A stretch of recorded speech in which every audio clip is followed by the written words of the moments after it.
नमस्कार, आप सबका स्वागत है आपके अपने चैनल बिहार की खबर में। आज हम बात करने वाले हैं बिहार की सबसे बड़ी खबर की। लेकिन वीडियो को शुरू करने से पहले आपसे एक छोटी सी अनुरोध है, अगर आपने इस चैनल को सब्सक्राइब नहीं किया है तो जल्दी से कर दीजिए प्लीज, क्योंकि बिहार की सबसे बड़ी खबरें सबसे पहले आपके पास। तो शुरुआत करते हैं बिहार की सबसे ज्यादा तरक्की भरकती खबर से। दिसंबर के महीने से बुजुर्गों को 2000 रुपए पेंशन, नाबालिग बच्चों को तो फ्री शिक्षा मिलेगी। प्रशांत किशोर ने कर दिया आज तक का सबसे बड़ा ऐलान। जन स्वराज पार्टी के सूत्रधार प्रशांत किशोर ने बिहार में तो संपूर्ण क्रांति और व्यवस्था परिवर्तन के उद्देश्य से सितारा दियारा में शुरू की गई बिहार बदलाव यात्रा के तहत उन्होंने पटना के फतुहा प्रखंड में आयोजित बिहार बदलाव सभा को संबोधित कर दिया है। प्रशांत किशोर ने अपने संबोधन में जनता से सबसे बड़ा वादा करते हुए कहा है कि दिसंबर 2025 से 60 साल से अधिक उम्र के हर पुरुष और महिला को 2000 रुपए मासिक पेंशन दी जाएगी। उन्होंने कहा है कि इस साल छठ के बाद से ही युवाओं को 10-12 हजार रुपए की मजदूरी करने के लिए अपना परिवार छोड़कर नहीं जाना पड़ेगा कहीं भी। इसके साथ ही उन्होंने बड़ा ऐलान करते हुए कहा है कि जब तक सरकारी विद्यालयों में सुधार नहीं किया जाएगा तब तक आप तो अपने 15 साल से कम उम्र के बच्चों को निजी स्कूल में पढ़ाएं और उनकी फीस सरकार ही भरेगी ताकि गरीब बच्चों का भी इंग्लिश मीडियम में पढ़ाई हो सके। प्रशांत किशोर ने जब लोगों से पूछा है कि क्या वे नीतीश कुमार को फिर से मुख्यमंत्री बनाना चाहते हैं या फिर उन्हें बाय बाय कर देना चाहते हैं, तो सभा में मौजूद हजारों लोगों ने तो हाथ उठाकर कहा है कि इस बार नीतीश कुमार को बाय बाय कर देना चाहिए। इस बार अगर प्रधानमंत्री नरेंद्र मोदी भी उनके लिए वोट मांगेंगे तो भी उन्हें वोट नहीं देंगे। इसके साथ ही उन्होंने कहा कि इस बार बिहार में जनता का राज स्थापित होगा, ना कि लालू, नीतीश या मोदी का राज।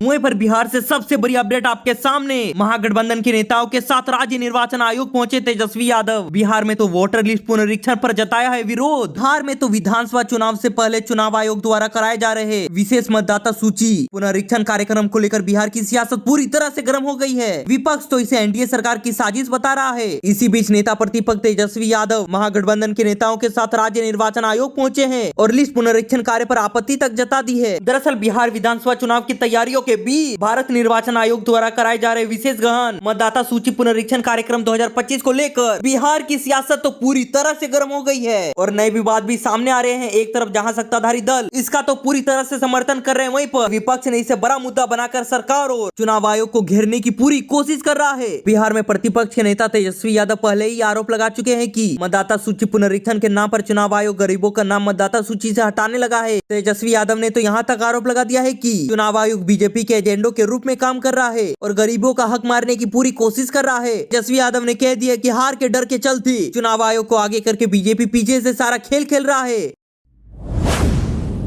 वहीं पर बिहार से सबसे बड़ी अपडेट सामने आ रही है। ड्यूटी के दौरान रील बनाना पड़ गया है महंगा। महिला दरोगा समेत बिहार पुलिस के 5 जवानों पर गिर गया है गाज। बिहार के सासाराम जिले में विक्रमगंज थाना परिसर में ड्यूटी के दौरान सोशल मीडिया के लिए रील बनाना 5 पुलिस कर्मियों को तो पूरी तरह से महंगा पड़ गया है। घटना सामने आने के बाद रोहतास के एसपी रोशन कुमार ने मामले का संज्ञान ले लिया और जाँच के लिए आदेश तक जारी कर दिए हैं। जाँच में आरोप सही पाए जाने पर तत्काल प्रभाव से एक महिला सब इंस्पेक्टर समेत कुल 5 पुलिस कर्मियों को निलंबित कर दिया गया है। एसपी रोशन कुमार ने यहाँ तक कह दिया है कि अनुशासन ही देश को महान बनाता है, तो ड्यूटी के दौरान अनुशासनहीन किसी भी सूरत में बर्दाश्त नहीं किया जाएगा। उन्होंने बताया है कि ये पुलिसकर्मी वर्दी और हथियार के साथ ड्यूटी के समय भोजपुरी गाने पर रील बना रहे थे और उसे सोशल मीडिया प्लेटफॉर्म जैसे कि फेसबुक या इंस्टाग्राम पर पोस्ट कर दिया। रील वायरल होने के बाद से ही मामले ने तूत पकड़ लिया। इसके बाद ही सख्त कार्रवाई हो गई।